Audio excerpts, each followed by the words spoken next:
장만옥을 연상케 하는 눈부신 미모 뒤에 정계의 마녀와 같은 야심을 숨기고 있습니다. 치명적인 미소와 은밀한 몰래카메라를 무기로 삼은 이 여인은 거대한 그물을 펼쳐 상하이의 실세 관료 11명을 자신의 발 아래 무릎 꿇게 만들었습니다. 누군가에게는 수십억 위안의 사회보험기금을 개인 현금 인출기로 내어주게 하고 누군가에게는 최고급 객실을 타락한 미롤의 덫으로 변질시키게 했습니다.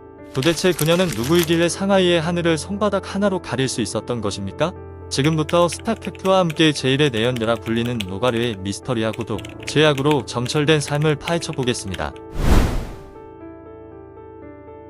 1975년 장수성 전장의 평범한 노동자 가정에서 한 아이가 태어났고 부모는 아이의 이름을 노가려라고 지었습니다.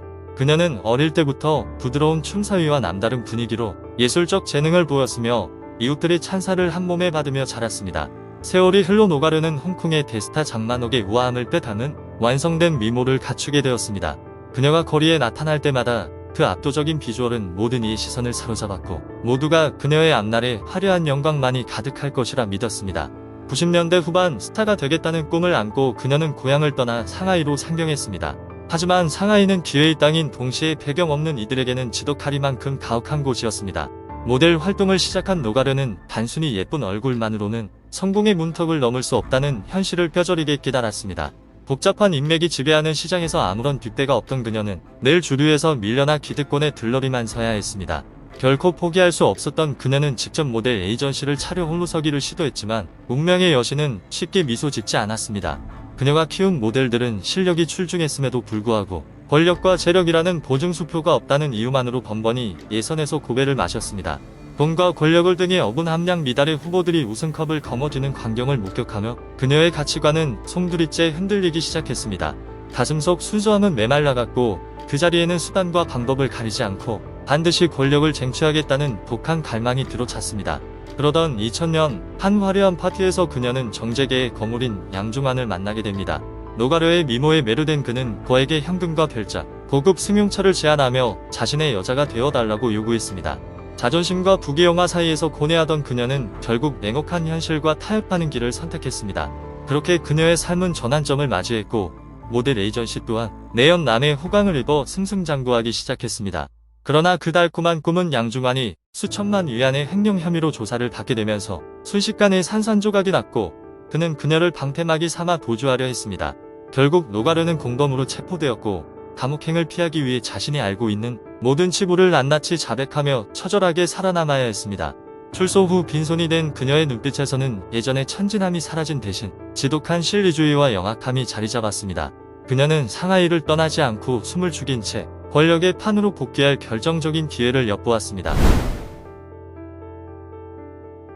2001년 말 한 사교 파티에서 노가려는 상하이 펑댕 그룹의 장능쿤 회장을 포착했습니다. 그는 그녀와 나이 차이가 얼마 나지 않았음에도 불구하고 비상식적일 정도로 과감한 자선 활동을 펼쳐 유명세를 떨치고 있었습니다. 실제로 이 회사는 연수익이 2200만 위안에 불과했으나 명성을 얻기 위해 수익보다 많은 2700만 위안을 기부하는 도박을 걸고 있었습니다. 노가려는 이것이 고위 공직자들의 마음을 사기 위해 돈으로 명예라는 입장권을 사는 고도의 전략임을 단번에 간파했습니다. 그녀는 장능쿤이야말로 자신이 꿈꾸는 거대한 도박판을 함께할 진짜 전주라고 확신했습니다. 얼마 지나지 않아 지인의 주선으로 마련된 비즈니스 자리에서 노가려와 장능쿤은 마침내 대면하게 되었습니다. 두 사람의 시선이 교차하는 순간 그들은 서로의 눈동자 속에서 들끓는 끝없는 탐욕을 일궈냈습니다. 그들은 즉시 서로의 필요를 채워줄 권력 및 세금 전에 추악한 삼각동맹을 결성했습니다. 산전수전 다 겪은 장능쿤은 관료 사회의 생리와 취약한 고리를 누구보다 잘 파악하고 있었습니다. 그는 자신의 지위를 이용해 막대한 자금줄을 쥐고 있는 핵심 권력자들을 범행 대상으로 물색했습니다. 그리고 노가려는 타고난 기품과 경국지색의 미모를 활용해 그들의 품을 파고드는 역할을 맡았습니다. 내 작전이 성공할 때마다 장능쿤은 그녀에게 상상을 초월하는 거액의 배당금을 지급하기로 약속했습니다. 그들이 설정한 첫 번째 타깃은 100억 위안 규모의 기금을 주무르는 상하이 사회보험국장 주진이었습니다.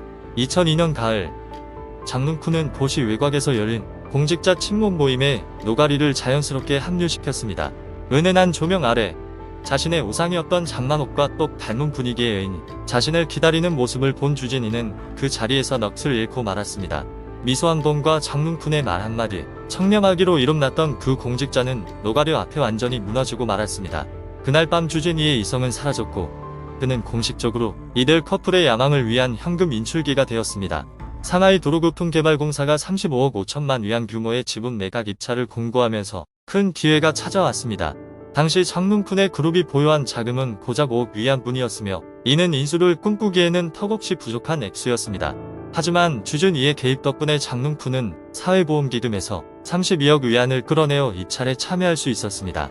2003년 초 장롱쿤은 손쉽게 회사의 지분 거의 전부를 차지하며 공식적인 고속도로의 왕으로 등극했습니다.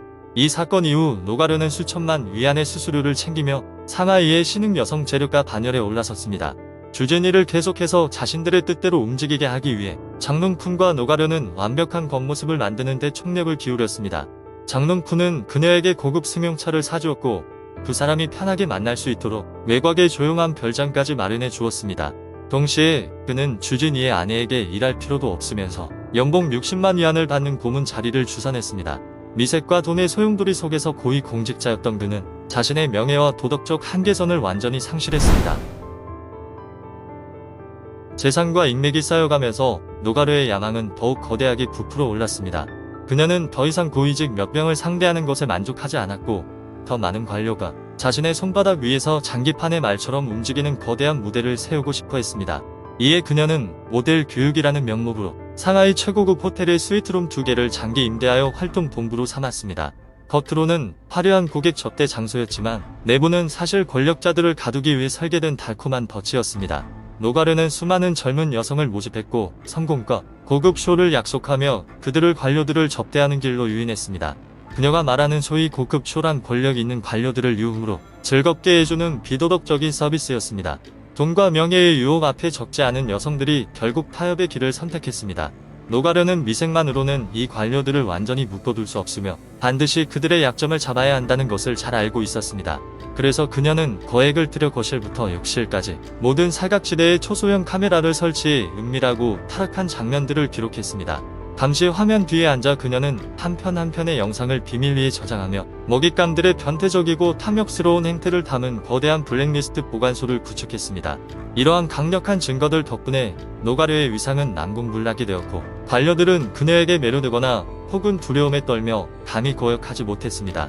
피해자 명단에는 주진이 외에도 상하이 정부 비서장 대리인 실세 친이도 포함되어 있었습니다.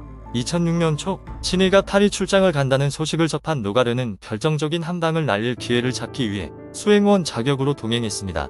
예술의 도시 파리에서 그녀는 친이를 호화로운 유흥으로 이끌었고 관능적인 프랑스 여배우와의 만남을 주선했습니다. 그녀의 치밀한 설계 아래 이 관료는 파리의 고급 호텔에서 사랑에 덫에 빠졌으며 자신의 모든 행동이 촬영되고 있다는 사실을 전혀 알지 못했습니다. 사건은 여배우가 이 이야기를 언론에 팔아넘기면서 악화되었고 친이의 성매매 스캔들은 프랑스의 주요 일간지를 도배했습니다. 이 충격적인 소식은 곧바로 중국으로 전해졌고 사정당국은 기업이 후원한 해당 출장에 대해 긴급 조사에 착수했습니다.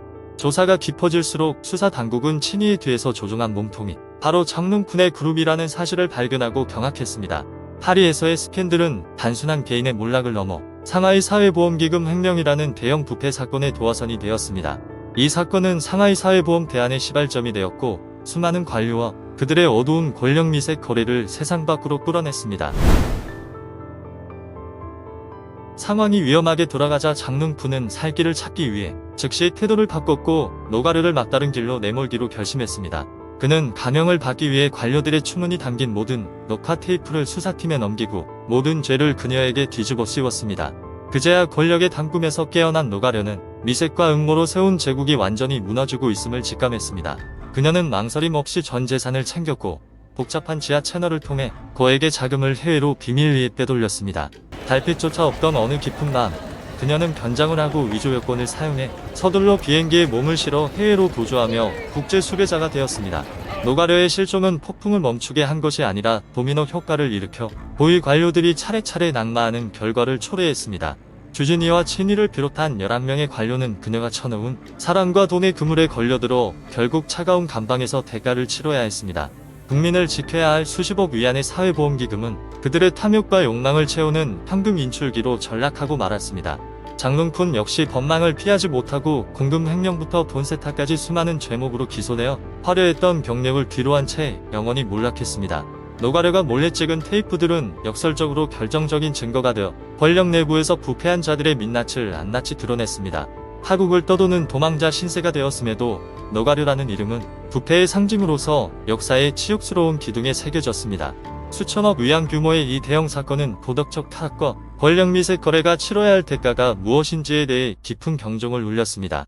그녀의 이야기는 권력이 아무리 높고 돈이 아무리 많아도 양심을 저버린다면 모든 것이 사상두각처럼 무너진다는 사실을 증명합니다. 결국 올바르게 살고 정직하게 일하는 사람만이 어둠 속에서 떨지 않고 꼿꼿이 서 있을 수 있는 법입니다. 노가려 제국의 몰락은 도덕과 법의 선을 넘은 자들에게 내리는 정의의 심판이었습니다. 어쩌면 우리 중국인들은 노가려에게 내심 감사해야 하는 것 아닐까요? 만약 이 여인의 지독한 실리주의와 검은 테이프들이 없었다면 부패한 수십 명의 관료와 국가 예산의 거대한 구멍들이 언제쯤이나 밝혀졌을지 모를 일이기 때문입니다. 결국 그녀는 잔인한 죄인일까요? 아니면 내부에서부터 썩어버린 조직을 정화하기 위해 필요했던 독약이었을까요? 노가려가 무서우면서도 한편으로는 대단하다고 느껴지신다면 지금 바로 좋아요와 공유를 눌러주시고 여러분의 생각도 댓글로 남겨주시기 바랍니다.